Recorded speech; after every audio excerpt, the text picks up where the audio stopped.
Pak Ikrar tadi bilang barangkali Pak Prabowo akan sakit atau apa hanya 2 tahun.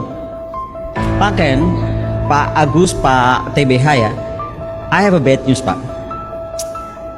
Jadi saya itu diminta ketemu Pak Rosan di tengah-tengah pergolakan ini mau menuju ke sini.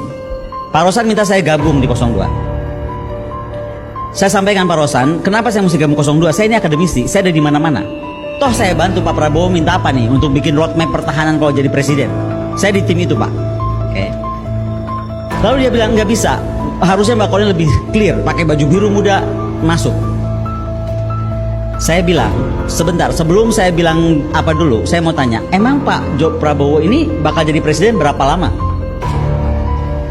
Ini nyampaikan Pak Rosan loh, duta besar kita mantan di Amerika. Jadi rencananya 2 tahun. 3 tahun berikutnya diikuti oleh Gibran. Saya langsung bangun, sebentar Pak Rosan. Jadi akan 2 tahun, lalu langsung diganti oleh Gibran. Pertanyaan gua bodoh aja nih. Lu yakin Prabowo dibiarkan hidup oleh Jokowi 2 tahun?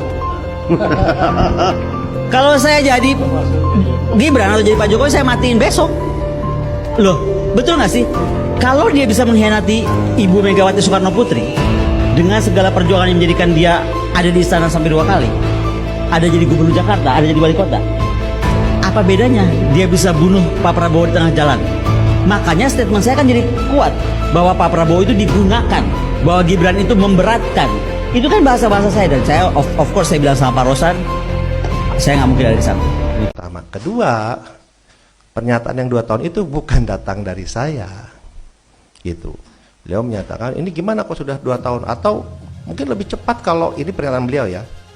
Kalau tiba-tiba Pak Prabowo, kalau saya ini orang intelijen, saya bilang bisa aja Pak Prabowo diracun, dia bilang itu bisa lebih cepat. Itu gimana? Saya bilang Bu, udah hubungan itu tidak pantas.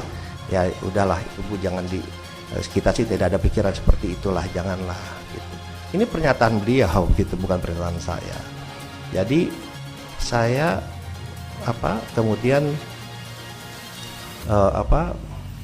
beliau menyampaikan seperti itu, dan alhamdulillahnya di meeting itu bukan hanya saya berdua, tapi ada 4 orang ya. Ada 1 orang dibawa oleh Ibu Koni, ada 1 orang lagi yang ketua tim media Pak Prabowo. Jadi itu bisa diverifikasi pembicaraan itu. Tapi yang saya sayangkan yaitu pernyataan dari Ibu Koni yang seorang intelektual di masa-masa tenang ini videonya beredar sangat masif ya di hari ini gitu.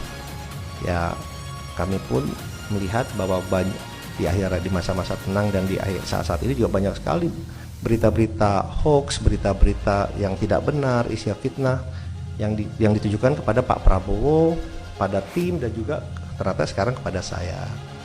Ya itu yang pertama.